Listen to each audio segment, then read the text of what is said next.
Welcome to another Mailbag of Holding episode of the It's a Mimic podcast, where you never know what you're going to get.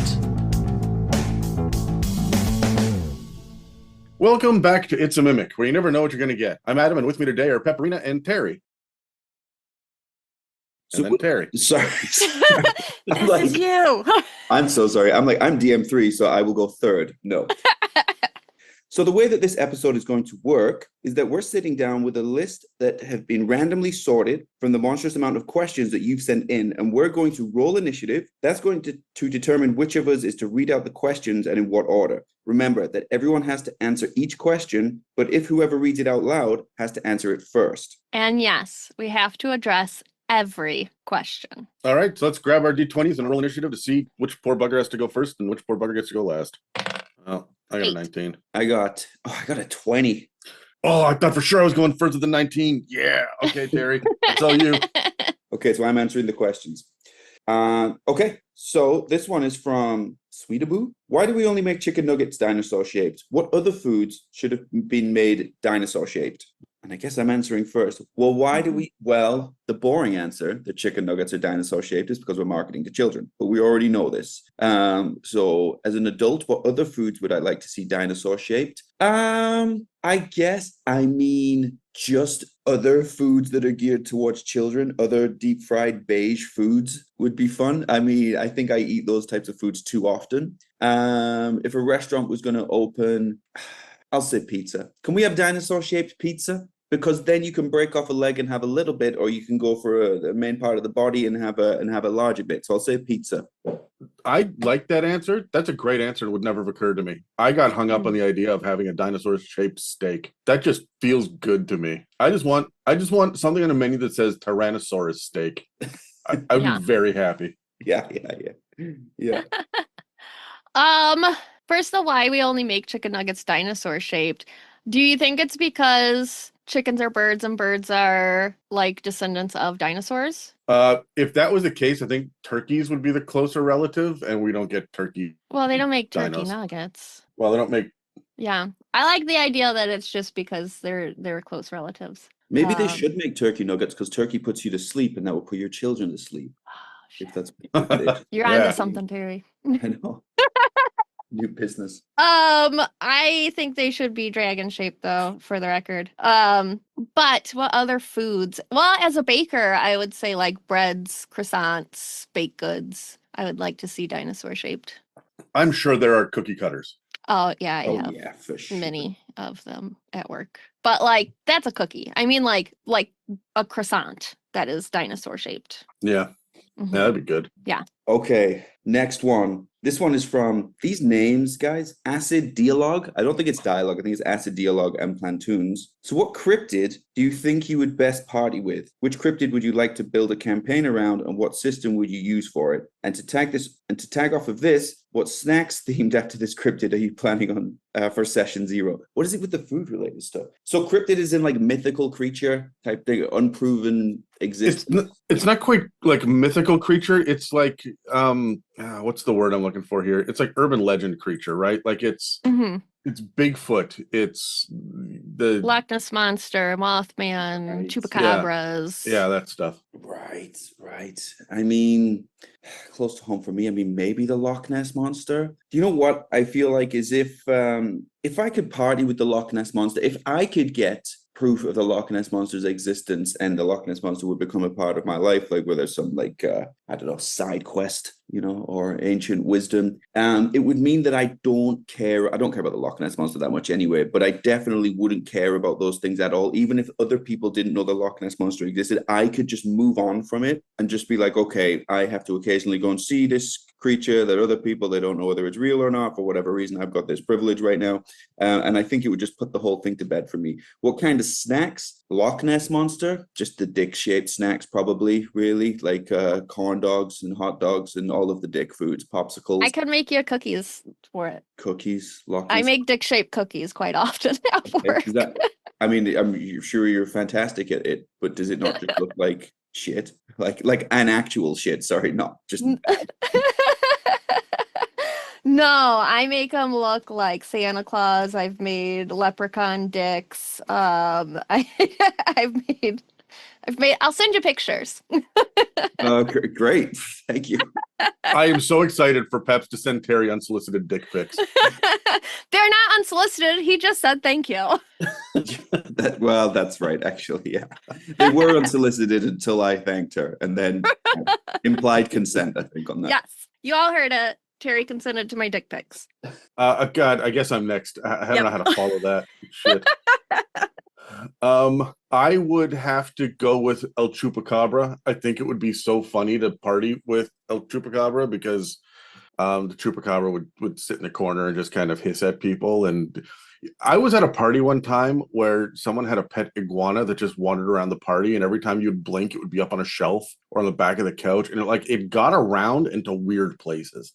Right. So I think that it would just be kind of a cool little like conversation piece to have Chupacabra around. Yeah. You could build a good campaign about that because, you know, what's out there killing the livestock, right? What's killing all the goats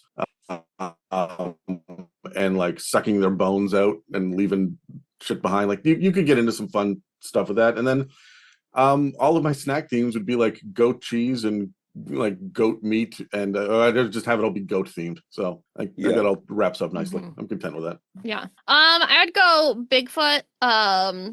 Growing up hunting, I feel like I've already partied with Bigfoot because he's basically all the guys I've done deer camp and stuff with. Cryptid for a campaign, I would go Mothman, and I would use Call of Cthulhu. I think that would be a fun one, especially with the sanity rules. And then snacks, I'd go back to Bigfoot. I do I make my own jerky and sausage and that kind of stuff. So I would go that route. I think Mothman is probably one of the best for Call of Cthulhu rules. I really like that answer. Yeah. Oh, I'm sorry. And if I was going to have snacks, I'd have Chupa Chups for the Chupacabra. Very smart. Yeah, works. Perfect. Okay, this one is from Sweetaboo. If we had real life levels, would they be experienced or milestone based? Oh, goodness. I think in many ways, I think experience based, and I do milestones in my campaigns. I don't do experience, but I think experience based. I think all of my life experiences have shaped me and made me stronger in many ways. And so that doesn't just happen by you just get to a certain age or whatever. You have to go through different things for that to happen. So I'm going to say experience based. Well, we live in experience based, right? Like our credit scores, our fucking BMIs, all of it is like, oh, you ate this cupcake, you gained 2 pounds. You bought this thing on a credit card, you lose 2 credit points. You're like, it's all credit based, or it's all experience level, right? That's how we go. You took this test in school, you got this grade, you're closer to graduating. So like, I feel like, I mean, you can make an argument for, I guess, milestone, like you got married, you had this baby, you passed your driver's license, but I feel like we're leveling more consistently. A human being has 100 levels, not 12. So yeah, I'm gonna say experience. Yeah, I think experience as well, because I mean, like you just said, if we did milestones and it was get married, have a baby, buy a house, like in the generations we are going into, getting married, having a baby is not happening, and buying a house is not happening as much as it used to. So people would be way behind levels, even though they have other experience points in other areas. So yeah, I think experience.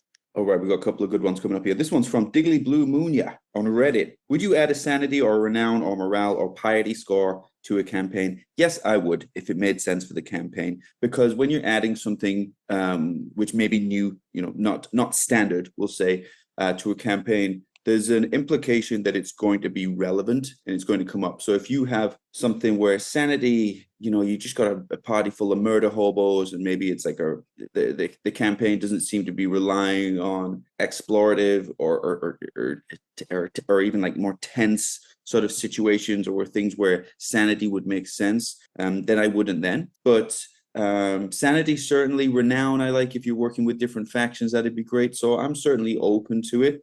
I will probably try this with more experienced characters, because my argument for when you introduce these things is it should adjust the way that you role play your character. And I don't even mean when you're putting on your funny voice and stuff. I mean how you approach combat. should change if your sanity level is being heavily affected. How you approach the exploration side of things as well. The decisions that you make and the environments that you're in will all be affected by things like sanity score, and how you interact with others will be affected by your renown score. So perhaps with more experienced players, but yes, I'm open to it. I ran a sanity score for a while in a campaign. Terry, you were part of that, and it was a good excuse for us to get into like weird, creepy nightmares and dreams and stuff. And I found it a little bit more unwieldy than some of the other mechanics. So my recommendation is to pair it to the appropriate campaign. So I was thinking about it. Piety score makes perfect sense if you're going to be running a Theros campaign. Morale, I think, would be good for Curse of Strahd, where you're dealing with the gothic horror of everything, and like the Shadowfell like seeps the life and exuberance out of people. So that I think that makes sense. For renown, the Dragonlance adventure, Shadow of the Dragon Queen, was a war story, so you could gain ranks through renown. And then sanity would be the Shattered Obelisk, the Phandelver and Below, that one that came out a couple years ago. That one is all like weird aberration shit. So I would use it for those, but I don't think I'm going to put sanity in Storm King's Thunder. I'm not going to throw morale into Out of the Abyss. I can use a piety score in Dragon Heist. I like them in theory, but I'd have to have a reason for it in the campaign. And I probably won't use any of them in any long-term period in my homebrew stuff. For example, right now, I just sat the party down and gave them military ranks. And they all had to I let the characters vote who's going to be what rank. Here are the ranks we're handing out. And that was more satisfying than me tracking numbers on a grid, as far as gameplay goes. So I would, if the players wanted to. That's a session 0 conversation to have, and it is a little bit more tracking, but it's got to fit. Yeah, I completely agree. I mean, I've said multiple times I love the sanity aspect of Call of Cthulhu, but like that belongs in an undead campaign. So it definitely depends on the setting, which one you're using to make it make sense, because otherwise it's just kind of there and another number you have to keep track of for no reason. Yeah. So yeah, and like I said, I've never ran a written campaign, so my games are all homebrewed that I do. So it would definitely, I would have to look at which ones would fit in to that specific world that I'm creating. But I would most likely use sanity out of any of them. You love it. Okay, last question coming from me. This is from Sweetaboo as well. What's the best use of a glory hole besides its intended purpose? Brilliant. I mean, passing snacks.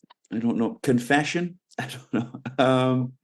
The passing snacks, Terry, is absolutely diabolical, because you fucking know they've all got to be tube shaped to pass through. Like, it's still fucking churros and hot dogs, like with pepperoni sticks, right? Like, yeah, devious. Yeah. Or just passing notes, maybe a place for men to anonymously express their feelings. Just pass a note through to a stranger. I feel a bit overwhelmed. Or like, you've got very pretty shoes. Yeah.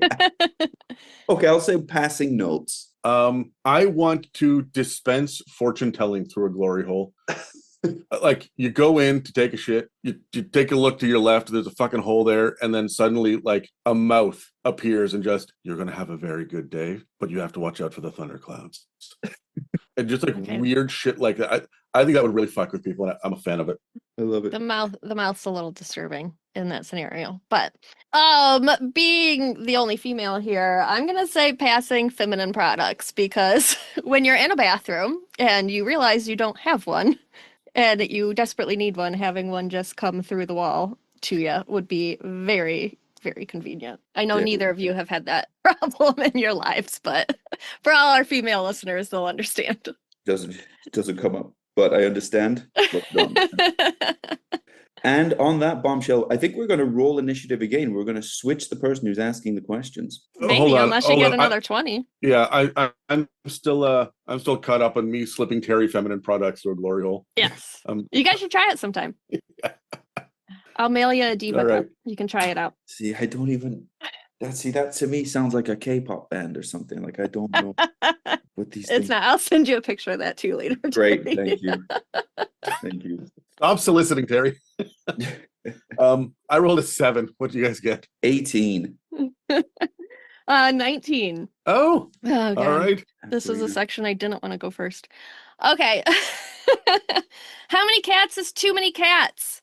1, I'm not a cat person. I have a mutual respect for cats, but I don't trust them. So any cats is too many cats for me. For me, 2 cats is too many cats. I like cats. I grew up, I had a cat. His name was Mowgli, and he was wonderful. And but he wasn't. He was a little asshole, to be honest. So I would say 1 cat. 1 is fine. The relationship I had with my cat, I didn't treat my cat like a dog. I understood that he was an independent creature. He would disappear for 3 days sometimes and then come back. It was the best. And I felt like we had a firm understanding. It was almost like a professional relationship. But I liked that. And so, but more than 1, they're assholes. So 1 cat is enough. 2 is too many. I like cats. In fact, I go so far as to say I love cats. If I go over to somebody's house to have a cat, I got someone to talk to. Like, this cat's going to come over, I'm going to pick it up, and we're going to be friends. They're going to scratch shit on me, and I'm fine with it. I really, really like cats. I think that cats are my speed if I had to have like a furry 4-legged pet that wanders around the house, because I don't want to take dogs for a walk. I don't like dogs. I feel like you're at the vet more often. You're fighting the training is more intense. There's just, so cats are kind of my speed, but yeah, I need to be able to be like, oh, that is the cat. It's not that 2 is too many, it's that 2 is too many for me, right? I just don't want to be responsible for pets anymore. I got a leopard gecko that was supposed to have like an 8-year lifespan. I'm on year 13, and according to the internet, it could go as long as another 12 years. I did not sign up for this freaking commitment. So Adam's mad because his pets are staying alive too. when you have to go to the pet store twice a week to buy live food, it's a pain in the ass. I bet it is. Oh, yeah, I get that. See, what's my snake? I had just bought frozen mice to give them, so it was pretty easy. I just kept them in the freezer. Yeah, like honestly, and that's my only complaint. Geckos are the perfect fucking pets because they don't stink, they don't make noise, you can't trip over them, they're not going to leave toys, they're not going to shit on your carpet. Like, they're so low maintenance. They're just a house plant with a personality, and I love it. I did forget to mention that last one was from Sweetaboo. All right, the next one is Chris emailed us to ask, when can we get episodes with weird host pairings? I want Steve and Pepperina on an episode, or Charlie and Terry, or Mika and Brad, Tyler and Dave. Y'all need to cross-pollinate the hosts more. And when can we get some partners or an episode even if they don't know, or with some partners on an episode? Oh man, my computer screen just jumped up. The question disappeared. Okay. So when can we get partners on an episode, even if they don't know anything about D&D, besides Mika and Roman and whatever love interest Dan and Brad have? I want the honeys and the booze to represent. Okay. Weird pairings. That's up to Adam. I'm on episodes with who Adam puts me on episodes with. So that's a question for him. Yeah, I've never thought too deeply about it either. I think we do it mostly around, scheduling stuff, but what people are interested in, right? Perhaps you and I did like the dragon episodes because we like dragons and stuff. I do monsters with Kyle because I'm much more interested in doing podcasts about monsters than like lore or something. So I think it's around the host's interests as well. Yeah, and scheduling, because we're 3-hour time zones away. So like you guys start at 5 on weekdays. That's 8 p.m. for me. I'm in bed by 9 p.m. because I wake up at 5 in the morning. So Pepperina lives in the future. We rely on her to tell us what's happening. It's not good, guys. In 3 hours, you guys are going to be fucked. Good luck. Yeah, so scheduling also has a lot to do with that. I'm mostly a Sunday recorder, myself. And then with the partners, I don't know, I'll ask Dylan. We could have a fun episode, the 2 of us arguing about Basilisk, because that's the only thing we fight about in our marriage. So All right, I have so many questions about that, but I'm not going to ask them. We're going to save it for an episode. Yeah, Terry, do you want to weigh in on the partners thing? Oh, the partners thing? Yeah, sure. I mean, my partner is not interested in D&D at all. I mean, she's very excited that I am, and she's like, "It's great." If we did episodes on Hello Kitty or hula hooping, acro I would do a yoga, hula hooping episode Yeah. with your partner. I did that for my fourth grade talent show. she'd be into that. She loved that, but she's like, "Look, I don't think I'm at the point where I want to learn to play D&D." I said, "That's okay. Mhm. It's fine. You don't have to." But I've only had, in all of the years I played D&D, I've only ever had one person that I introduced to it that didn't carry on with it. And I think that's mostly due to my party of murder hobos traumatized her a little bit, where she was like, she's just a friend from work, but she was like, "I don't think all of this killing is for me." And I was like, well, that's what we do. So, so I'm sure if I introduced my girlfriend to D&D, she'd be into it, but currently no. Yeah, I guess I'll answer these. I'm all for throwing the partners at a couple of probably special mail episodes, so we're not putting them on the spot to have to research what a fighter does, right? But or how you might use a fucking Soros horn, right? I think we'd probably do something a little bit easier than that. But yeah, I'd be all for that. As far as the weird host pairings, it is 100% preference and schedules. When we took that hiatus last year, when we just were running drow episodes and the odd special, because Miek and I got married and I wasn't around to do any editing or anything else, we took that big break. I came back with kind of a new perspective on everything. And instead of getting other people to change their lives around our recording schedule, instead of forcing my friends who I need to say, thank you guys. I love you because you do this because you're passionate about it. And there's no in this, not even for me. I don't make a cent off of this, right? So there's no point in saying, hey, I'm going to need you to spend 3 hours researching this thing that you don't give a shit about so that you can have fake opinions for, an hour and a half during the recording. There's no point in doing that shit. So let's focus on the stuff we want to do when we want to do it. And then the really limiting factors at that point are, like you guys said, scheduling. But I've got some people that can only do weekends. I got some people that are very specific about the weeknights they can do. I have some people that say I can only do this many a month, right? So it doesn't matter what day they land on. But if there's too many in too few weeks, then that's a problem.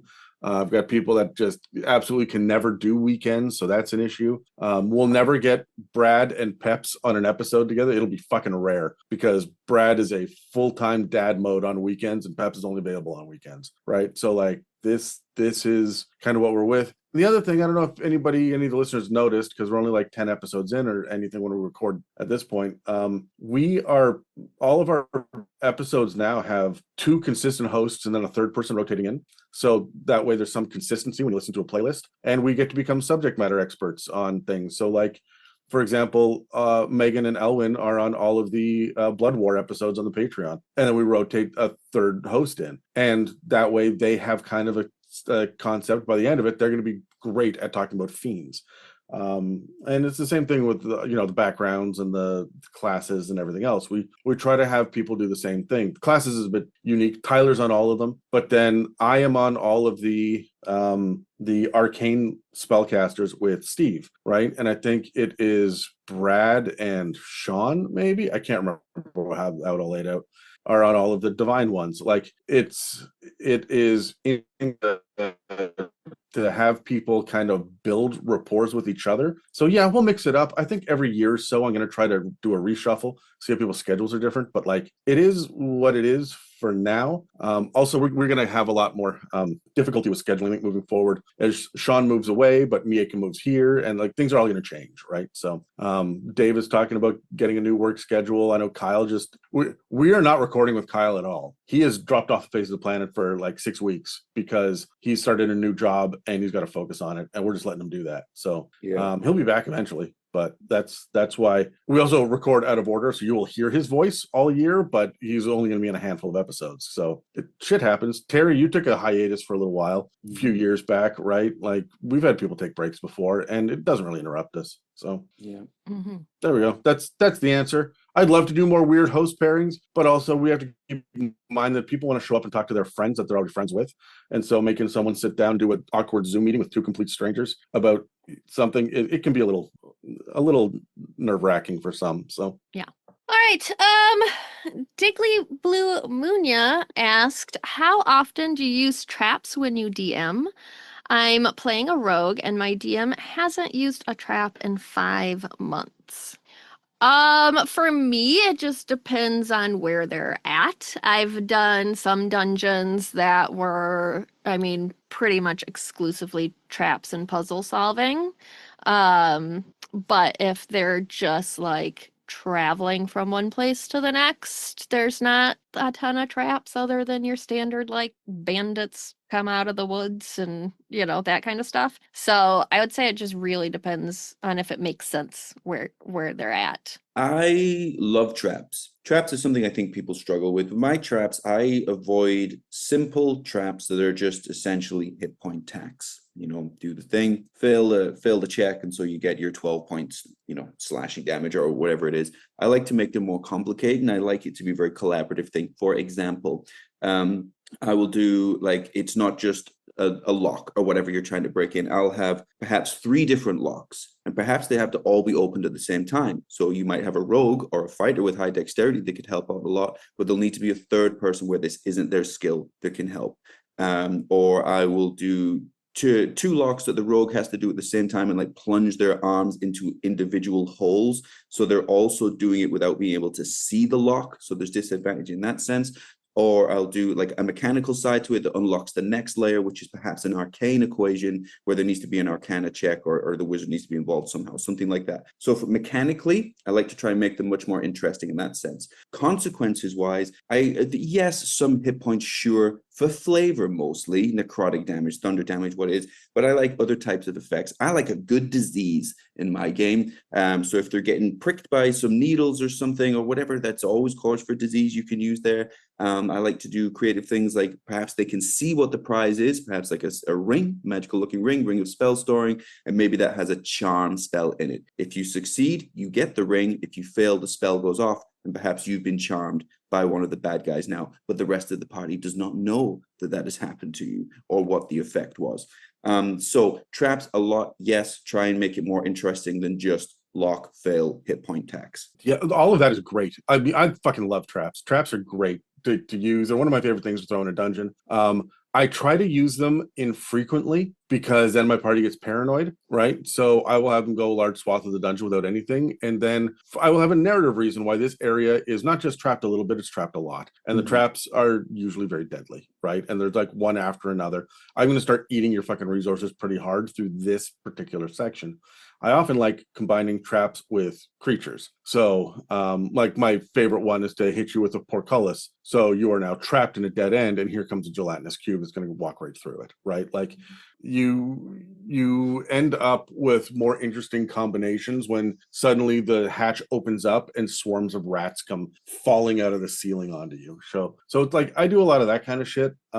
My concern though is I'm beyond Diggly Blue Munya doesn't tell us what level she is as well. You should be running into traps in tiers 1 and 2. And while there are traps above that, by the time you're level 11, you're probably just I stopped using them for a lot of my stuff because we're not spending a lot of time in dungeons anymore. We're in cities, we're on mountaintops, we're going to visit the land of the dragons. It's that kind of stuff. You're not going to run into tons and tons and tons of traps.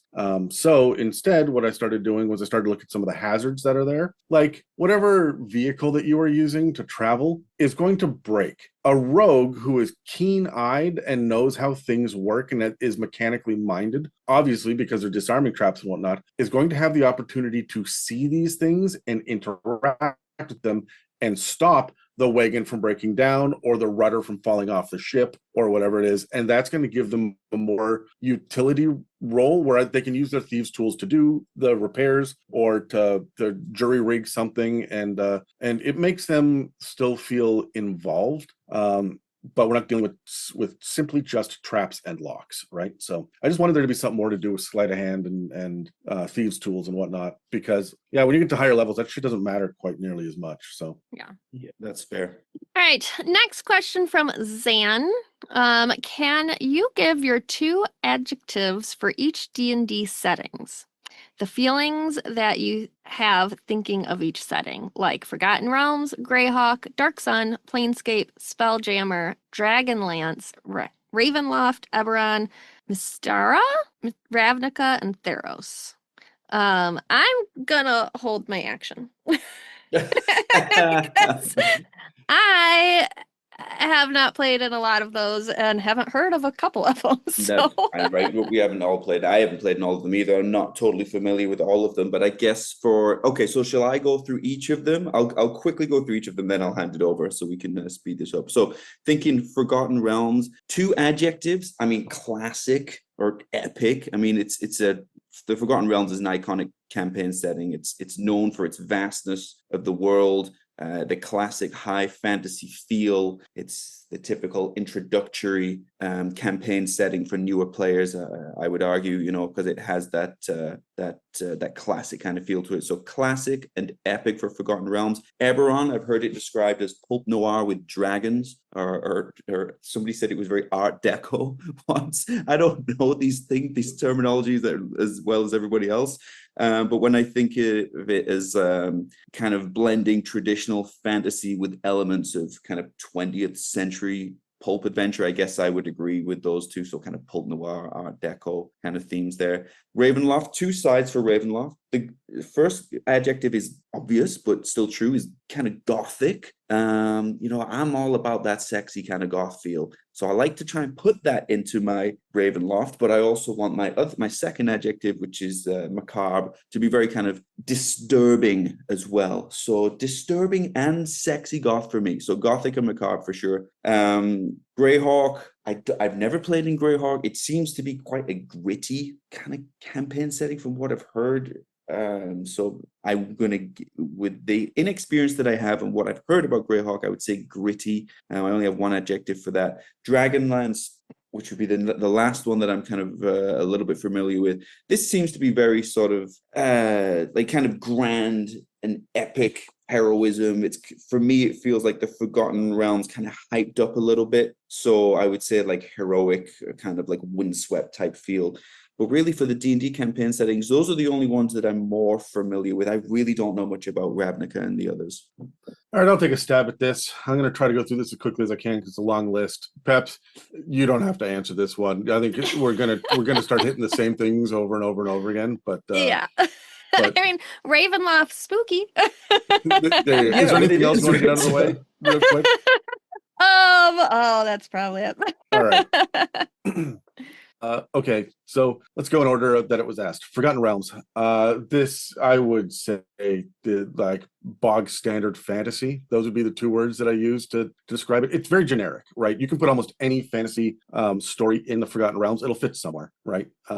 Greyhawk is sword and board, or sword and sorcery might be a better term. It's your classic. If you're going to do Conan the Barbarian or He-Man vibes, it'll be in Greyhawk. Right. So Dark Sun is post-apocalyptic and gritty. That's the one. It's almost edgy for the sake of edgy a lot of the times. Not that I hate it. That's what it's for, but it can be a bit much for a lot of players. Planescape is multiverse and travel. I don't think you're spending much time at a home base when you're in Planescape. Spelljammer is ships, like ships, but cosmos. And I don't mean space because it isn't space. It's not like what we think of space. It is cosmology, and like you're technically in a vacuum, but you've got air bubbles and things you can. So it's, I don't know, it's fantastical cosmos and ship combat, or ship life, I guess. Dragonlance, you nailed it, Terry. It's epic. It's legendary was going to be the word that I used, and I don't want to shock anybody, but it's dragons.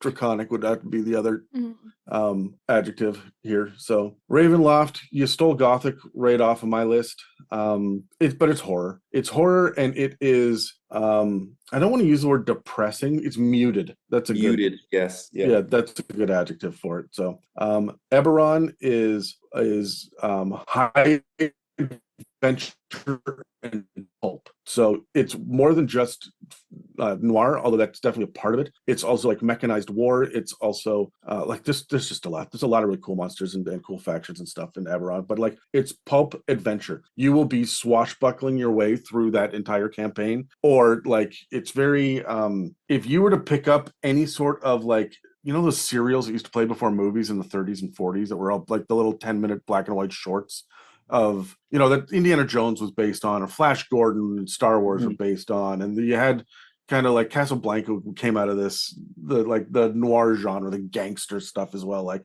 that, you're gonna find all that shit in Aberon. Mystara actually, well, I think used to be the real standard, the original location. We talk about how Greyhawk was the first, but I think Mystara, because it somehow retconned the Blackmore setting into it back in the 80s or 90s. Anyway, I've never played in Mystara. There's nothing in 5th edition about it, but it is, you know, standard fantasy fare as well.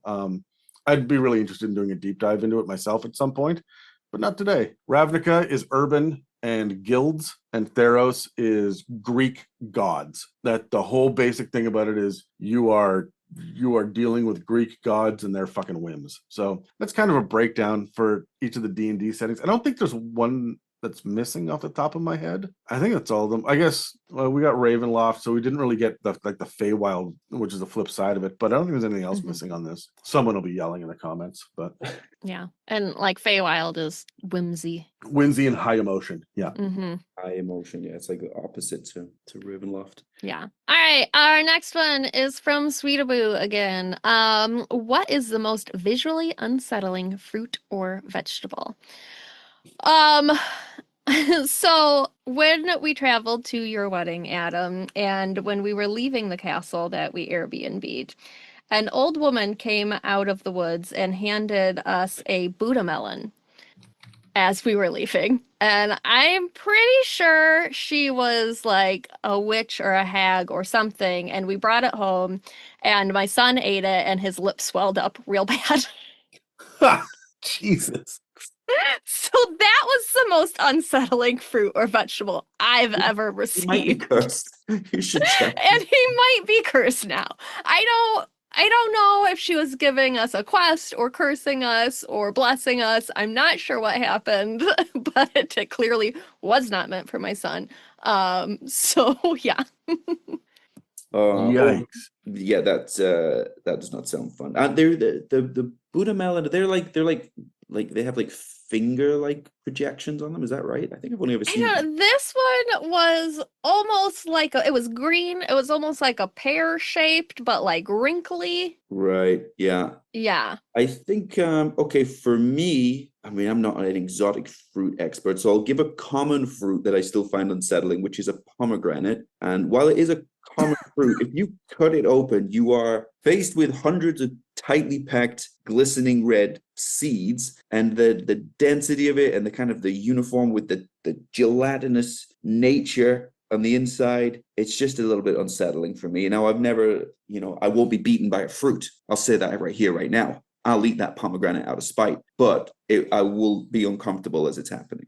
Yeah, I don't like pomegranates either. There's something about my trypophobia that kicks off. I just don't like all the fucking holes. Yeah. It's the same thing, although they're not holes, they're seeds. It's the same thing if you cut open a dragon fruit and just like the weird smattering, there's no organization to it. It's not like, it's just, here's all these black specks on this like weirdly white, meat of the fruit inside of it. I fucking hate it. It looks like fruit flies are on a fucking I think honestly I don't. So for fruits and vegetables, I have never seen one of these things in real life, and God willing, I hope I never do. But there's something about the texture for the inside of both a durian and like the cocoa plant, like the chocolate vine plant, where you are there with the spoon pulling out this goop, makes me just feel gross. I feel like I need to wash my hands afterwards. I don't want to eat while I'm watching it. They're just they're very slimy. Yeah, the texture is just fucking wrong. So yeah, that's fair.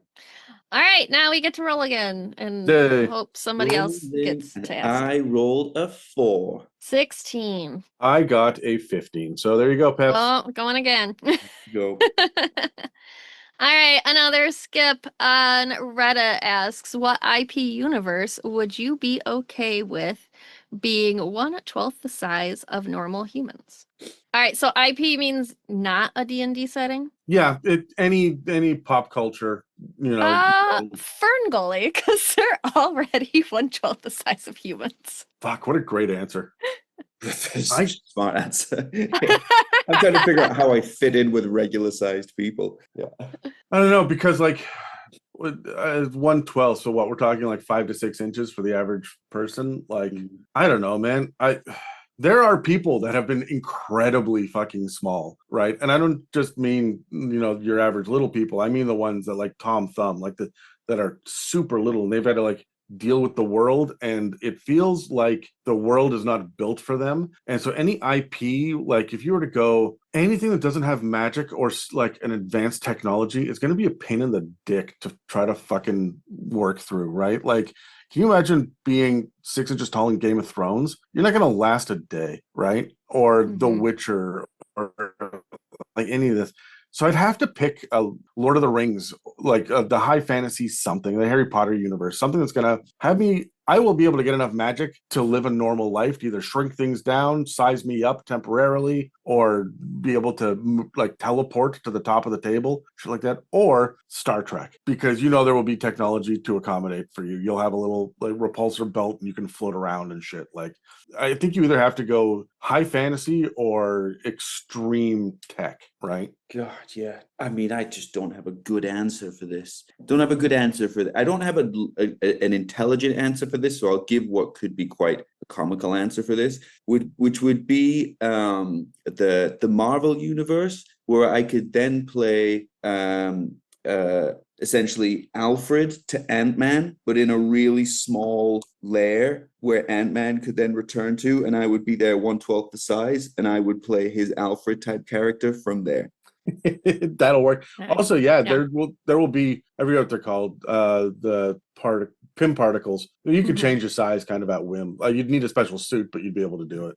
Just bringing it back to cats. Imagine how much of a problem cats would be if you're suddenly 6 inches tall, or 5.9 inches, but you tell everybody it's 6. That's going to be an issue for you. There is an old movie. It's black and white, called The Incredible Shrinking Man. And I saw it when I was like, I don't know, 9. Gave me nightmares because this guy just kept getting smaller and smaller and smaller until he just disappeared, right? But he is avoiding a cat for a part of it. He's got to fight a spider at one point. And like he just keeps getting smaller and smaller. Terrifying. Absolutely Very terrifying. like Honey, I Shrunk the Kids.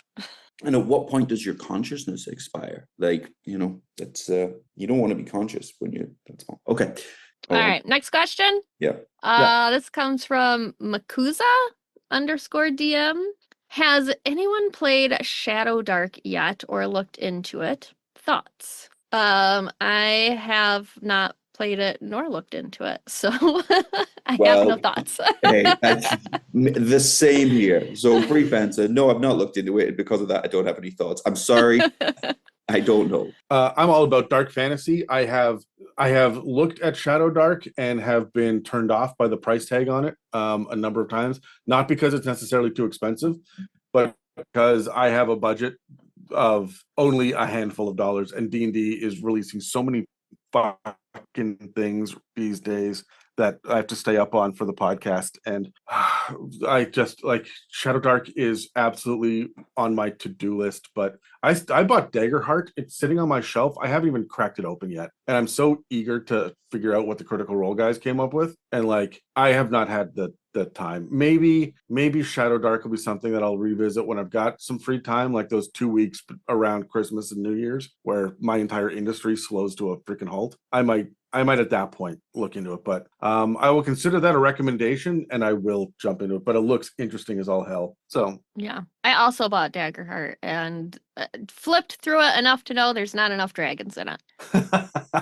I feel like you do that with literally every book that isn't a dragon book. Yeah, pretty much. That's the first thing I look for. And then also not enough, I Pepperina's, close it and scoot it away from me. Yeah. Also, Pepperina's number one critique of Gone with the Wind. Yes, not enough dragons. Yeah. Okay, another skip on Reddit asks, have you used cultists in the wrong species, like humans, for Grummish? I have not, but I would, because I like twisting things up and doing not the normal thing. So if I used cultists in a game, I would not necessarily pay attention to what species they were supposed to be and just do what felt fun. Yeah, Incidentally, I'm going to throw you a bone on this because people are twitching. It actually came in because I copied and pasted it. It came in. I think he got auto-corrected from Groomsh to Grummish. So you read it appropriately. So nobody come after Peps for that. That came in like that. Well, yeah, don't come after part of Peps for my that. charm is not saying words properly, so I think the internet knows that about me by now. like plastic bag. Yeah. No, don't come after Peps for that. Yeah, only Terry's allowed to come after me for saying words wrong. Yeah, shut up, internet. If you come after Peps, come to me and I will help you understand a better path on how to treat people. Okay. Sorry. I just listened to one where you ripped me apart for saying clock wrong. Well, we can say these things to you. Have I ever done? I can't think of a time where I've deliberately injected a creature that I know is wrong or might seem strange, but I'm open to it, and I guess I probably have done it at some point where it's just interesting, and you don't necessarily need to reveal the backstory of why the lead cultist for Grumsh is human, but it would be a mystery in itself, and it would be interesting, and you could perhaps come up with that backstory later. Everybody has the reasons why they believe what they believe based off their experience, and there may be an interesting reason. Well, there would be an interesting reason using that case why a human is so loyal to Grumsh, but you don't need to reveal that right away. If your players want to play with it and that they seem to be interested in that fact, come up with that story later on, but don't do all of the legwork if they don't even notice. So, or not that they don't notice, maybe they don't notice, and maybe they just don't realize it's strange for that to be the way it is if they're new or something. Okay, I'm going to challenge you on this a little bit because didn't you just finish Tyranny of Dragons? Yeah. Weren't you dealing with the cult of the dragon? And were you using people besides dragonborns and half dragons in the cult? Oh yeah, we had dwarves, there's humans, we had a whole range of people, of different races. People as individuals have their reasons why they think something might be correct or why they get sucked into certain ways of thinking, and cults, as you know, are very good at pulling people in, and they would pull people in from all walks of life. Yeah. Honestly, as though you're in a cult. I just mean because we've all heard of a cult before. Yeah. I am always using the quote unquote wrong species. My D&D is a varied D&D. There are many different kinds of peoples. There are many different species. Until you get into the fucking Yuan-Ti with their old gods, or like the strange esoteric fucking lizard folk gods and things, like anyone can worship Tharizdun. Anyone can worship Tiamat. Like it doesn't matter to me. Like it's, as a matter of fact, I tend to aim for the more human coded creatures for whole leaders, just so that the players have something else to like latch onto. So if it is going to be kobolds, make a lot of sense for worshiping Tiamat. I would still have something closer to human, like a human or a half dragon, instead of a kobold, as a main cultist to focus on, just because we can identify with them more, and I'll get a better story out of it. All right. Our next question comes from Diggly Blue Munya on Reddit. If you could play one monster as a member of the party, which one would you choose? Besides dragons, of course, which feels pretty targeted. To add into that. I don't know. I'm staring at owl bears right now, so I'm gonna say owl bears. Owl bears, sure. Anything about owl bears that you think you would enjoy if you were an owl bear, Pepperina? What would you? I was an owl bear. I just think they're iconic and they're fun, and it would be a lot of fun to get to play around as one because they're like such an icon in D&D. That's fair. That's totally fair. I think I would be a werewolf, because it's an excuse to just run through the woods and howl at the moon at the end of a tough day and get some me time. You can climb faster than everybody else. And I think it would just be good to let that bestial side out a little bit, like a little purge. So werewolf. Man, as long as it has the ability to communicate, if it's got a language, even if no one else is going to speak the language, I want that level of intelligence so I can play it accurately. So I don't know, man. Give me a hook horror. I'll play a hook horror in a fucking campaign. That works for me, right? There are all sorts of creatures that have, you could pick merfolk or salamanders or anything else in the monster manual, but they're kind of like civilized. I would want something to be totally fucking weird. So I think hook horror is probably going to be my answer. Okay. Nice. All right, and our next question comes from Sweetaboo. Are mattress stores just money laundering fronts? That's what I've heard. Especially one mattress store chain in general here in the States. I don't know if you guys have them in Canada, but that's pretty much what everybody says is that they're money We don't have laundering. mattresses in Canada. You just sleep in the woods and howl at the moon. Yeah. We have blocks of ice that we sleep on, and it keeps our Canadian core the appropriate temperature. Yeah. Okay, that makes sense.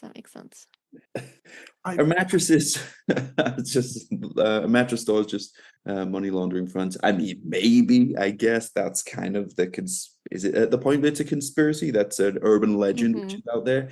I mean, maybe, but if the internet has decided they are, without looking at any of these stores' financials or understanding their markups or anything like that, they're just guessing. So I guess it's possible. I'll tell you this, the few times in my life that I've been in a mattress store compared to other stores, they're always empty. I'm always the only person in there than just some dude lingering around 20 feet away from me. So yeah, it's highly likely, but I wouldn't say it's likely. It's possible. Yeah. I mean, they're just sending mattresses in boxes through the mail now that you just cut the plastic open on. Yeah, I guess you can't try them so, out. there's not a ton of use for the actual stores anymore. Yeah. This episode is sponsored by Casper Mattresses. No, I'll tell you why they're not money laundering fronts. How long does it take you to buy a mattress and you walk into a mattress store? Are you in there for 3 hours like you are when you buy a new car? You got to come back for 4 hours, 3 days in a row to seal the fucking deal and make sure you sign all the paperwork and get the insurance. But no, you don't. You're in there for, I don't know, probably you lay on this one, doesn't feel great. Lay on that one's too soft. This one's too hard. Last one's just right. Yeah. And then you look at the price tag of it, you hum and haw, and you walk the fuck away. Then you come back in and you buy. Yeah. And it's not like you're standing around waiting for them to load it up or anything. You're in there for a short period of time. How often do people buy mattresses? Less often than they probably should, based on how everybody's backs are fucked up, by the time I'm 30. But yeah, I would say that there are limited opportunities for people to bump into each other inside a mattress store. Keep in mind, most mattress purchases are done online now, right? So there are showrooms for you to go in and see. If you're like my mom, who will see it online and go, I like this model or this model, I'm then going to go down to the store, lie on each, come home and order it online, right? And then on top of that, they're all payment plans. These are staying open, not because they had a $1,000 sale on Tuesday. No, they've got dozens upon dozens, maybe hundreds of payment plans for $60 here, $100 there. So they need one employee and the electric bill, right? And then their lease. And that's it, because even the stuff that they're selling, it's not like Sleep Free. That might be a bad fucking example, but most mattress stores out there are not the producers. You end up with a Sealy mattress or a Serta mattress or whatever it is, right? They're given the floor models for free, right? They're not even stocking the shit and having to pay right. And they're the salesman. They're the middleman. So there's almost no overhead for this, and they're getting tons of subscription based payments in. And most of the clientele does their shopping at home, right? And comes in to test out. I don't think they're laundering fronts at all. I'm not sure they're incredibly lucrative. I'm not sure you're going to make a fucking $1 million at it. But yeah, the business model makes sense to me. Now makes sense. The fucking Persian rugs. I don't get that, because I replaced my mattress before I replaced the fucking area rug, and the area rugs are $100, not $1,000. I'm not on a payment plan, and those places are always empty. I don't understand the Persian rug stores. I don't get it. That's the one that I'm pretty sure those are all fucking money laundering fronts. So there you go. That's it. I'll have to ask my daughter her opinion on it. She got in the car yesterday and said, I learned how to launder money today. So I don't know what her school is teaching her, but Hey, life skills. I'll It's have life to skills. ask her opinion on mattress stores later. And you know what? Probably not bad. You know, it would have been great if somebody just gave us an hour lesson on how to do your taxes in school. At any point over the 5 years I was in high school, can we touch on this? Yeah. Not at all. I'm hoping my kids learn so they can do mine. But All right, I've done. mitochondria is the powerhouse of the cell. So, you know, swings and roundabouts. Let's grab dice and let's blow through the next handful of questions. 1. I'm not going first. 10. I got a 16, so I guess it's my turn now. Sweetaboo asks, how much glass could you eat in a single sitting? Jesus Christ. I could eat enough glass to last me the rest of my very short life. I mean, when you say how much is it? At what point am I full from glass? Until I die? Until what is the factor that stops me from eating the glass? I mean, and more importantly, is it shards or are you talking like glass marbles? Like that's an uncomfortable poop, but I can deal with glass marbles. right. I'll bang out a marble one at a time, and it'll be fine. So I mean, Yeah, it really depends on the shape of the glass. the shape of the glass for sure, agreed. And then also, what am I getting for it? Like, why am I eating this glass? It feel like Terry, pleasure. Oh, it's a mouth pleasure. I think. I mean, that's one. If you do the glass beads, then that's one way to get the anal bead. If it was a, hey, dude, that's honestly that's right. That's like delayed gratification. I'm gonna have so much fucking fun tomorrow.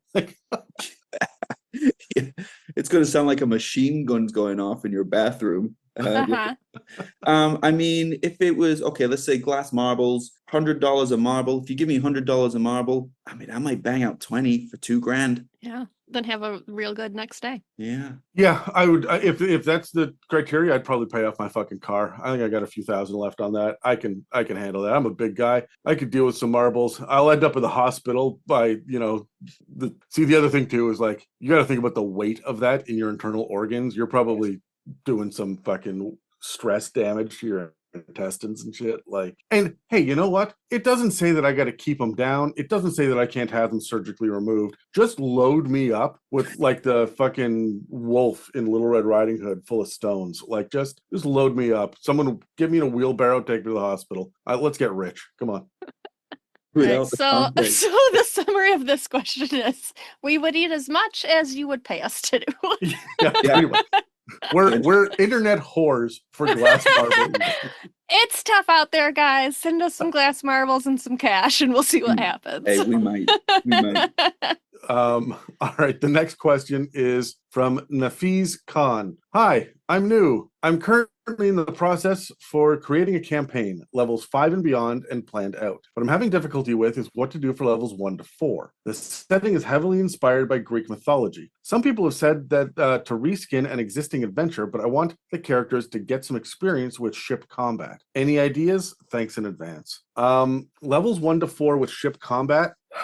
Okay, so there are two ways to go about this, I think. One is you're inspired by Greek mythology. You need to grab the Theros book and look into that. I want to say there's actually an adventure. When it's not my turn, I'm going to go over to the shelf and grab it and double check this. But I think there's a levels 1 to 3 adventure in there that is very Greek god themed. So you could, port your version, just swap the gods out or whatever, or the locations, and you ought to be fine. As far as the ship combat, Ghost of Saltmarsh has ship combat rules. That book exists. There are a bunch of little mini adventures that are very loosely strung together. You could grab one of those and reskin it like the early chapters, but I don't believe those ones have ship combat. I think you're just on ships and going places, but the ship combat rules are there. I think that the best way to go about it is to treat your ship like it is some sort of creature and have a certain number of actions that can be done in the ship's turn. And each person, each one of the players should be at a specific post on the ship. This one's steering, this one's, manning a cannon or a ballista. This one is going to be dealing with riggings in the sail so that we can shift positions as quickly as possible, right? Someone's casting spells off the bat, someone is bailing out water, like whatever it is, and then you just have them roll the appropriate skill check for each of those to see how your ship is functioning. And when everyone has gone once, that's the ship's turn, and then you do the enemy ship's turn, and they'll have NPCs doing that kind of thing. So you also have to keep in mind with the ship combat stuff, it can be a slog. I don't really recommend it unless you are an experienced DM, because you're dealing with stuff like damage reduction, which is not common in 5th edition, but it's like every time that you take a certain, well, no matter how much damage you take, like a certain portion of it is removed just because of the strength of the hull, and like it's essentially super armor. And so sinking a ship can take 15 rounds of combat. It's really, really difficult. So when it comes to ship combat, go smaller ships and give everybody a roll. That would be how I would attack this. If you want to do that, I would honestly get used to the idea of the world. Levels 1 to 4 is when you're introducing the world and the conflicts, not the mechanics. The mechanics will come as the mechanics are needed. So if you are doing your own Greek mythology world, levels 1 to 4 is when your players need to learn that so that they can be making informed decisions by level 5, right? So that's my recommendations. I would just get rid of this ship combat altogether. But if you're going to do it, Ghosts of Saltmarsh has the answers. It's not perfect. It's a slog. So you're going to have to do a little home brewing to smooth it out. Just make sure all your players are engaged. Yeah, great answer. What I'm going to throw out here for my answer, first of all, is kind of a little bit of a word of warning, because this person said they were new to be planning out a campaign end to end, but also it seems like the focus has been very much on level 5 and beyond. That's a lot for a new DM to take on. And I think, and I don't know if it's this situation, but I think sometimes there's a misconception with newer people to D&D, which is like all of the cool, interesting stuff happens later on. And let's just speed through past level 5 because rats in the basement is not cool. But it's just a different type of cool. The earlier levels can be very tense because you're very squishy. If you get trapped in the basement with a vampire spawn and you get separated, and there's other parts of the game involved, such as traps and diseases and conditions and all of these things, it can be very, very exciting. It doesn't need to be this epic level stuff. So when we bring this into ship combat, what this means is level 1 to 5 is you are not the admiral who's in charge of all these ships who's deciding what happens. You are just probably somebody on the ship for some reason you've been there. You know, if you're level 2, you're a fighter, you were the most impressive town guard in your ward yesterday. Like, so it's just understand your role and that the world is happening around you, and it might not be your job to win the ship battle. It might just be your job to survive. It might just be your job to get a certain person out of there. It might be your job to get to another ship, which is the ship that you need as this is all happening. And so you can zoom out a bit and do it very high level as the DM and essentially say that this is just something which is happening in the world. These two sides, for whatever reason, have come across each other, and it's inconvenient to what you're trying to achieve that this battle is happening. And then you don't have to slow everything down because the battle can actually happen. And then each round, your players can still do what they need to do, because they're not going to be using things like reverse gravity to flip the ship upside down like I have done previously. They're just going to be trying to survive and there's going to be swarms of rats. There's going to be decks which are starting to fill with water, which reduces their movement, but they need to get out of there. So I would say just reduce the level of responsibility that the players have for the outcome of the battle and make it so that that's not the most important thing. Perhaps the most important thing is they shouldn't even be there. So they've got to find a way to get out of it. Yeah. For me, with it saying it's like Greek mythology, I would use sea creatures more than like other ships in this combat if you're out like going from one point to another. Which there are plenty of sea creatures that you can put into this, and you can beef them up or like less them down depending on where you're at. Even just something like you've pissed off Poseidon, so he's sent sharks after you. If it's not Poseidon that's your bad guy and it's Hades, then they're undead sharks that are after you. You can come across a baby kraken at levels 1 through 4, a sea turtle or a dragon turtle that is a wormling.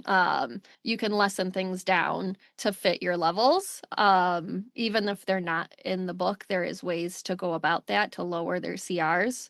So I would go that route. Harpies, sirens, things of that nature that are calling you towards the shore. And then you get the whole like your ship hits a rock and you have to figure that out, and you're taking on water and you're also being drawn towards this trap.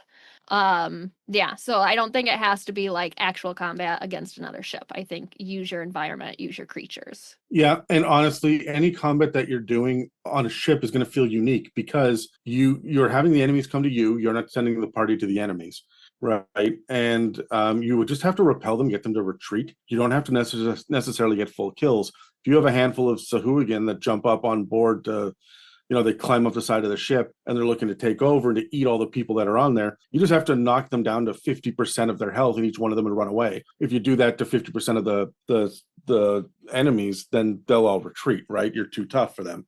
There's a lot of opportunities like that. Also, I think it's a lot of fun to have a very large creature. Doesn't even have to be a monster. It could be a whale, right? It's just like hammering against your hull over and over again. You just have to do enough damage by leaning over the side and shooting it to, discourage it and get it to fuck off, right? And then find out why it was attacking you. And there's a whole mystery there, right? Like there are some great ideas. I did look in the Theros book. There is an adventure there. I don't think it lines up with kind of what you're looking for. But if any of these comments, suggestions here ring true to you, or you want us to expand on it, Nafis, I know that you are on the Discord, so hit us up there. There are a bunch of other DMs too that are on the podcast, the other patrons. We'll get in there and mix it up and try to figure out the best way to balance that kind of shit. But honestly, embrace, like Terry said, embrace levels 5 to like 12. Like that's where your good shit is. Everything beyond that, you're not going to get good ship combat at level 17, because your players are just going to plane shift out and plane shift back in to another continent. Like they've got huge ways around ship travel, right? So yeah, hit us up and let us know if this helped at all. If you have any other questions, let us know. The next question is from Diggly Blue Moonya. There aren't gauntlets or greaves or helmet slots in D&D. How would you homebrew them into being desirable for players to try to find and use? I don't know, man, the magic items. I'm not going to bump your AC because you have a special piece of armor, but I might have your helmet is going to have a visor that lets you see in the dark, right? Your gauntlets are going to give you +2 to grapple checks, right? Like when you're doing an unarmed strike, it'll be that kind of shit. Greaves will be movement based. So players need buffs, and they don't even have to be powerful buffs. They can be like, hey, this one turns your skin blue, and one of your characters can be like, yeah, cool, I want that one, right? You don't have to reinvent the wheel on these. It's good to know that those slots exist. Also, there's bracers, which cover the forearms, and cod pieces, which cover the jewels. So, have at her. Yeah, I agree in this sense. We don't need to try and force this in. It's a helmet is essentially just headgear, right? You can have different types of hats. It's fine. It doesn't need to do anything to the AC. It can just be for flavor. I mean, you can offer, if you have a player for whatever reason has come across some full plate armor, a part of the armor can be a helmet. Adam, I think you did that with me years ago. You were like, do you want a helmet or not?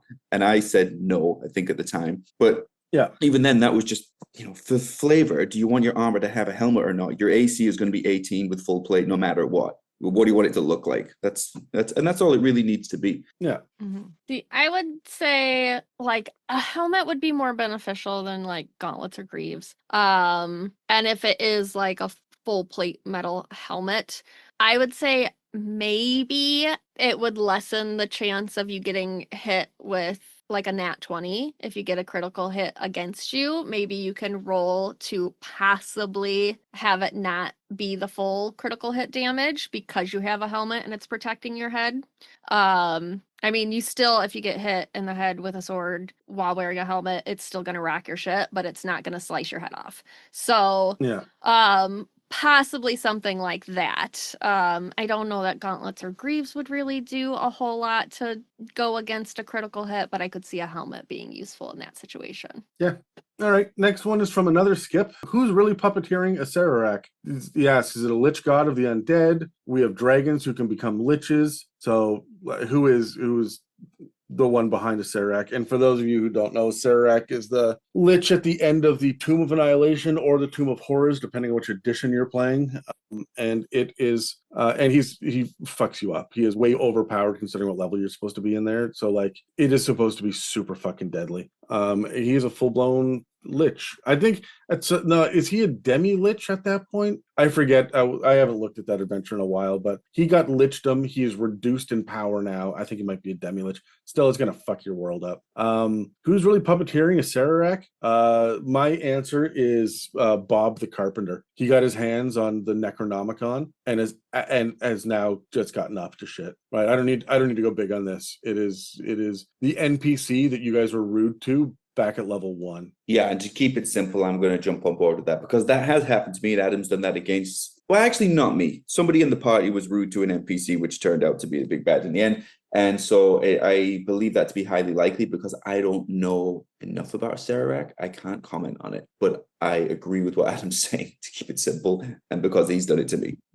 Yeah, I don't know a ton about him also. If I can be honest, you guys, there's not a whole lot to know. He's just a bad guy that's a super spellcaster at the end of a dungeon. Mhm. That's really all we need to know about him at this point. So Yeah, I don't know. I'm gonna say Tiamat because I don't know anything about him, and I love Tiamat. On to the next question. Pepperina's like, there are other gods? I only know Tiamat. I'm literally staring at a picture of her right now. Sweetaboo asks, my friend keeps calling me brother. Is there a way I can check he's not actually Macho Man Randy Savage in disguise? And then in brackets, time sensitive. I hope we got to you in time, Sweetaboo.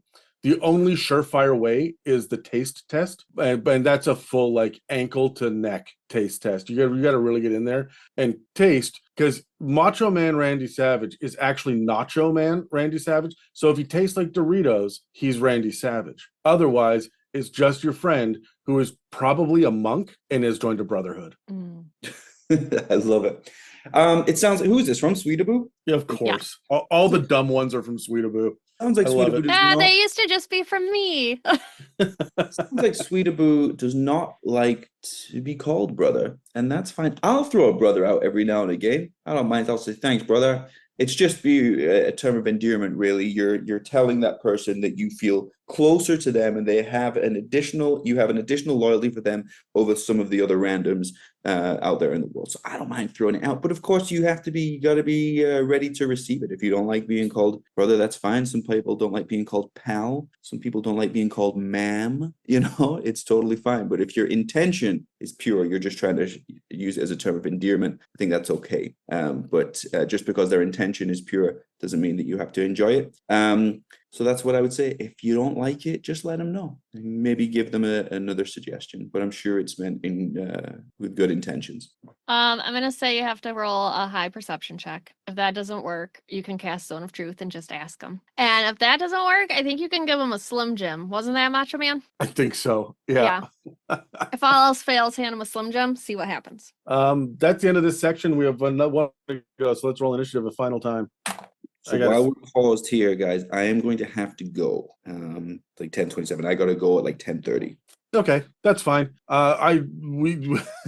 We said it before this recording that I'm gonna leave all this in, Terry. Yeah. We said before this recording that that if we end up doing a lot of bullshitting, it's gonna run much longer than an hour long. We have done a lot of bullshitting, so that's fine. Peps and I can take on the last section. I'm gonna jump then to the bonus question before we get into it, because I'm curious about this. I'm gonna leave this on all the mailbags for a while so we can get a bunch of people. And the bonus question is from Diggly Blue Moonia. What's topic for an episode or miniseries on It's a Mimic that you would add? Okay. Okay, let's do the initiative roll so I can do that to stall while I'm thinking. 16. Sure. I rolled a 17. I got a 3, and that sounds like I'm stalling more, but I promised I didn't, because I also got a 20 earlier, which meant I had to go first, so now I have a 3. Peps, what'd you get? I got a 16, so you're first with a 17. The topic for an episode or miniseries on It's a Mimic that I would add to the list? I don't know, man. I control the list. Like, we're doing them, right? I have been chomping at the bit to cover backgrounds for years. With the new edition, we get to do that now. I'm very excited about the backgrounds episodes. So that's my answer. Peps? Yeah. I would like a mini series on other games, like other TTRPGs where we just like discuss a grand view of them. Well, I'm kind of doing that, although you wouldn't know it. Doing that on the Patreon sporadically, where I have Sean or Steve come over, and we tend to sit down and rip through. It's part of the Legend Lore series on there, where we've covered stuff like Call of Cthulhu and Spire, and I think we just recorded one for the Alien RPG. Mm-hmm. Where we are going through other games and other systems, but they're not deep dives like the L5R one was. Yeah.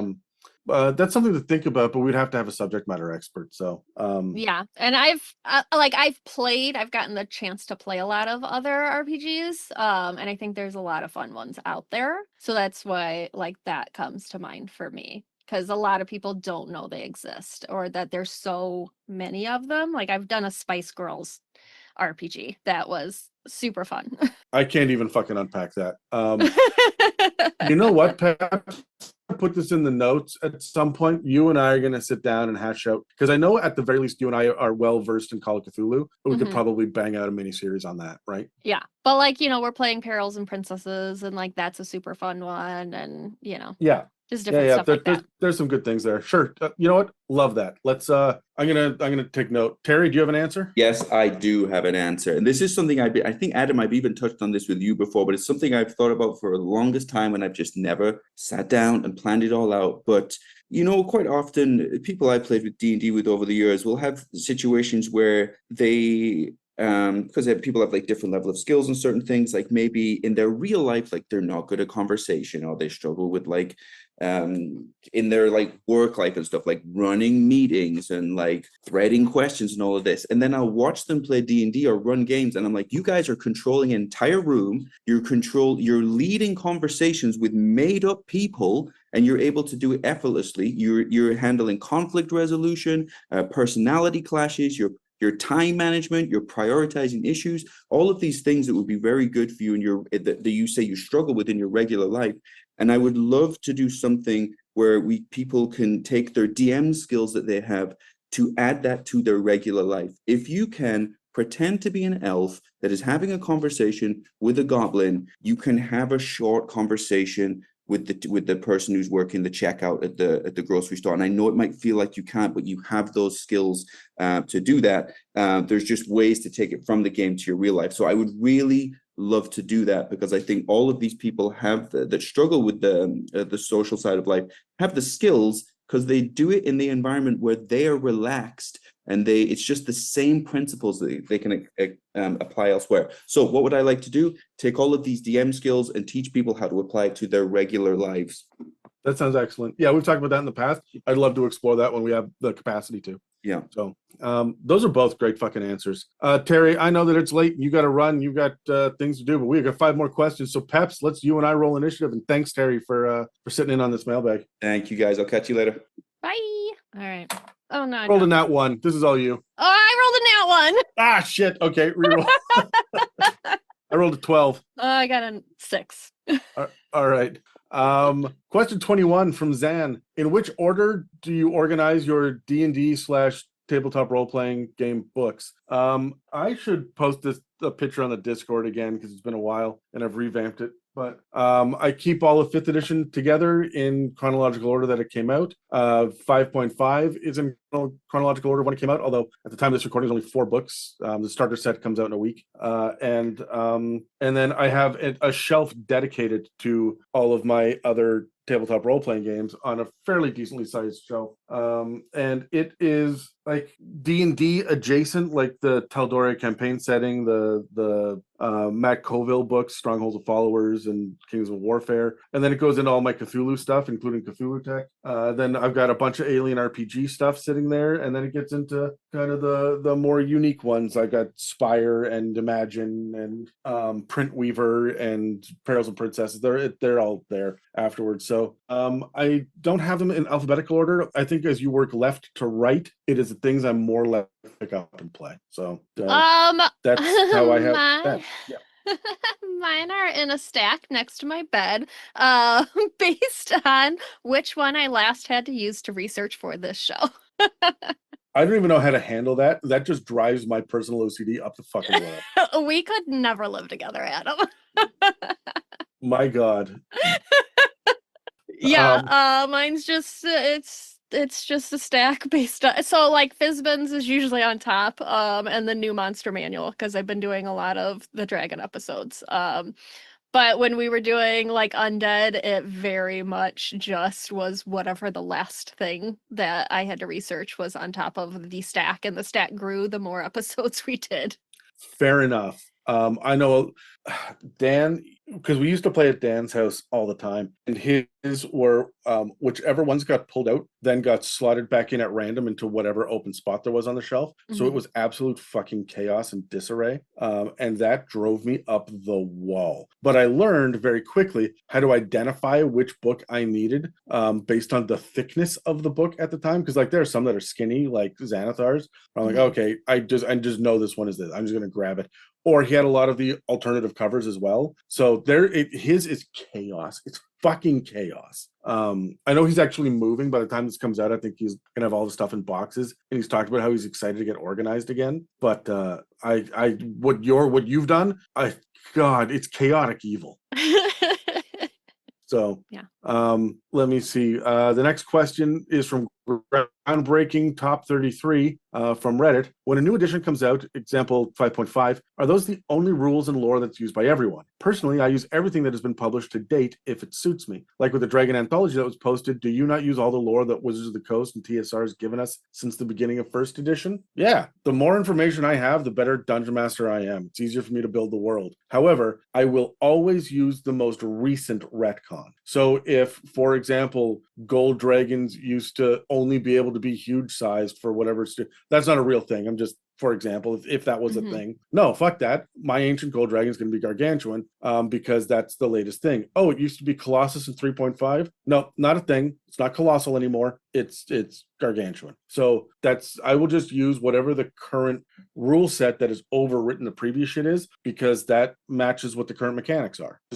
Designed this way on purpose. It was changed. But if it doesn't bother to get into personality traits or what details are in a horde, and that shit hasn't been overwritten, I will use whatever I can find in the lore, right? So yeah, I'm chock full of old fucking knowledge and information about the way things used to run. I think we got an episode coming up on Knowles where I got a pretty good bitch session going about how all their lore is gone out of the monster manual, and they won't be gone in my games. First, I'm glad that you read that name, because the way it's written, I would have said groundbreaking to page 33. Oh shit, maybe that is what it is. I don't know. But yeah, I also use just whatever is out there to use with 5.5, especially. Like I said, I've mostly deep dived into the dragons in 5.5, and there is not a lot of lore written there that used to be there. So I would default back to past editions and Fizbins and like use tools like that to really beef out things more, because I do think 5.5 is lacking a lot of things that used to be in there with 5e. Let me ask, first of all, how many of the 5th edition books do you own, either D&D Beyond or physically? Most of them. There's a few I don't own, like I don't own the Rick and Morty's one. Of course. And think like maybe the last couple. But in my previous life, we bought all the books as they came out. So I'm not sure if I'm missing a couple towards the end when my whole life changed. And finances got a little iffier. Sure. But yeah, most of them. So my question is, do you ever hunt like books from previous editions down, like online or whatnot? I have, like, if I go to an antique store or something and see previous editions, I have bought them not just for D&D, but also for like Call of Cthulhu. I've gotten previous editions just because I enjoy looking at them, whether I use them or not. Yeah, it feels good. It's just like a little piece of history of this thing that has taken over my life.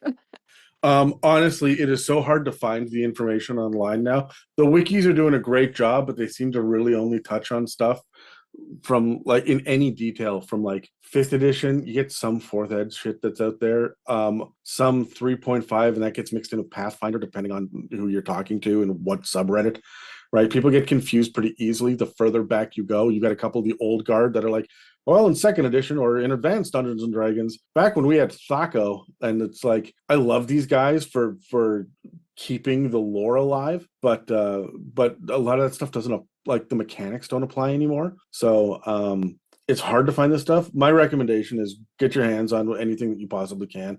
There's a humble bundle that's going to have dragon books in it. Grab it. It's never going to hurt to have more shit to read, right?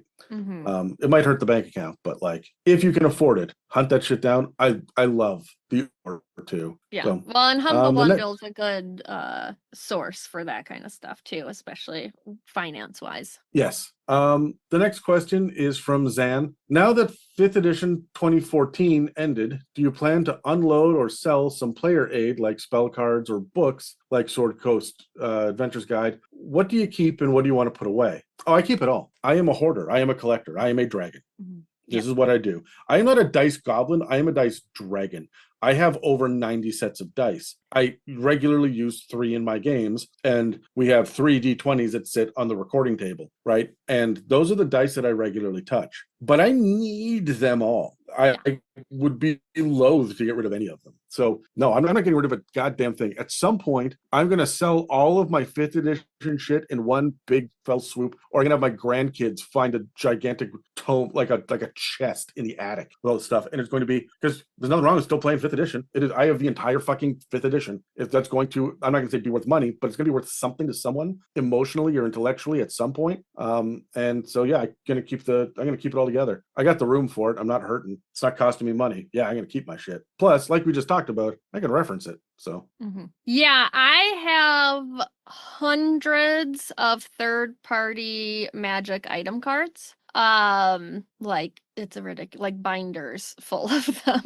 So like, yeah, you could still use that stuff. And if you need to tweak it, then you just tell your player, like, I'm giving you this with the exception of this mechanic. You know, you're going to have to adjust this number, and they can just... Yeah, you cut a Post-it note in half, write down the adjustments, slap it on the back of it, and hand it to them, right? Yeah.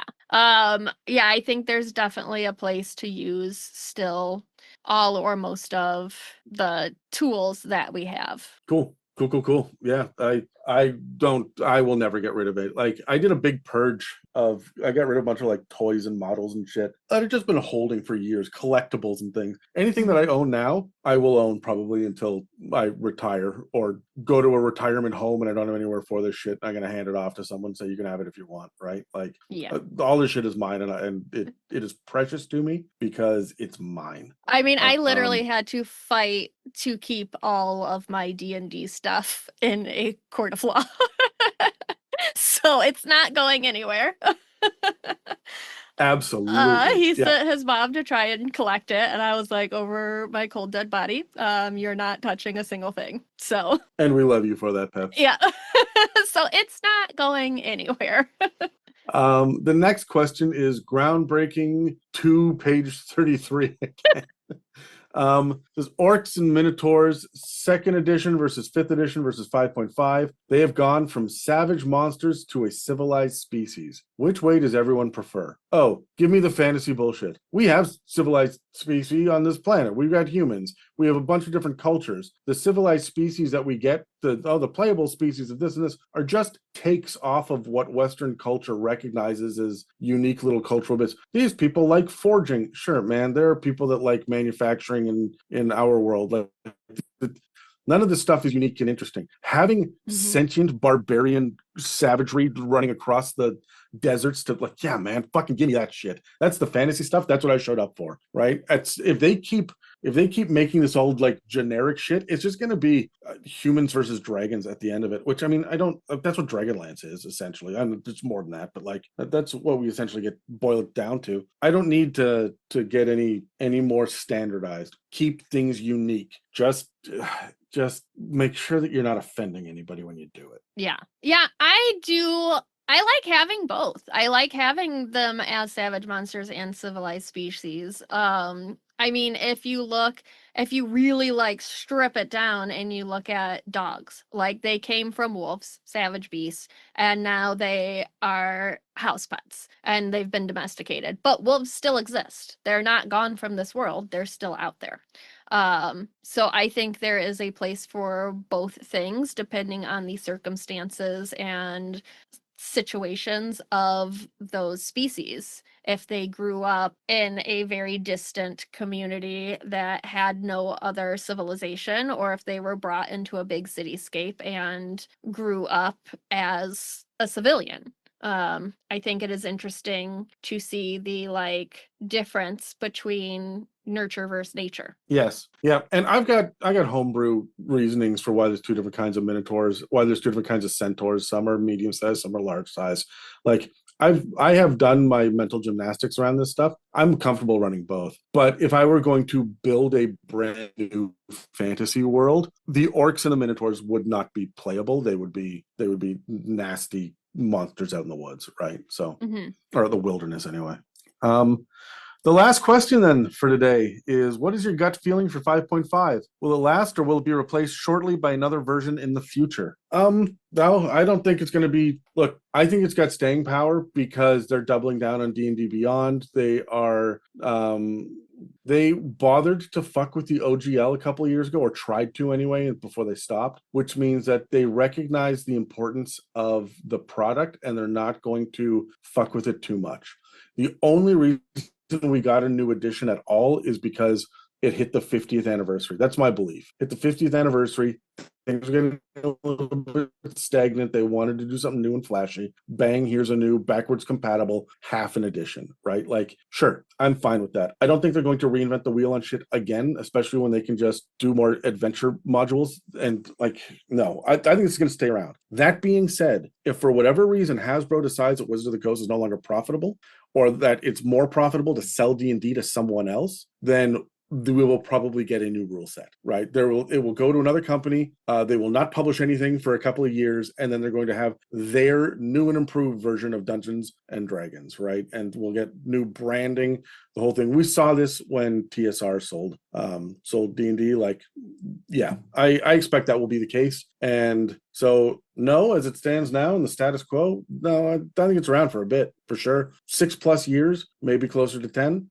Unless there's a reason behind it. Yeah. I mean, I definitely hope that it sticks around, that they don't switch up too quickly on us. Unfortunately, we live in a capitalist society, so I think it all very much boils down to money and how they see profits coming in. Yeah. So it's hard to say, but I do hope that it sticks around and grows. Yeah. Well, take us home, Peps. That's the end of the Mailbag episode. So am I reading my part and Terry's part? No, I'll take Terry's. That's fine. You Okay. get enough. There are enough words I've thrown at you already this episode. All right, thanks for listening to another round of Mailbag questions on the It's a Mimic channel. If you'd like to ask us questions that we'll definitely answer no matter what, you can reach out to us through the Mailbag post in the subreddit r/itsAmimic. Hit us up through Facebook or Instagram, send us messages through the website, or join our Patreon, which has a Discord channel dedicated to Mailbag questions. It's first come, first served, so get those questions in ASAP. We already have a handful of overflow questions for the next Mailbag in 3 months. I'm counting them now. There are 6, and I think 1 has come in since I've made this spreadsheet, so I think there's 7. And again, thanks for listening and supporting us at It's a Mimic, where you never know what you're going to get. All right, is that one that just came in from my husband? Because he asked me a question earlier, and I said, you'll have to send that in to Adam. No, I don't think so. So shit, though, you know. Okay.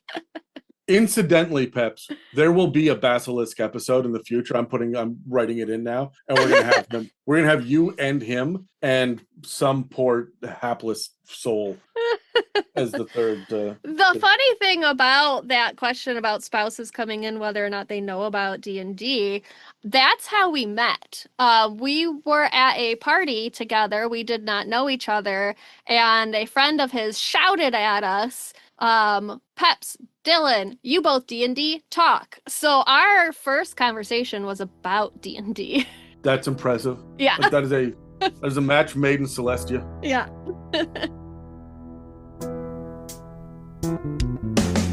That's all for this Mailbag of Holding episode of the It's a Mimic podcast. This episode and others can also be found on Spotify, Apple Podcasts, YouTube, and most other podcast apps. Please take a second to engage with a like, follow, subscribe, comment, or review to help push our engagement. Thanks for listening to It's a Mimic, where you never know what you're going to get.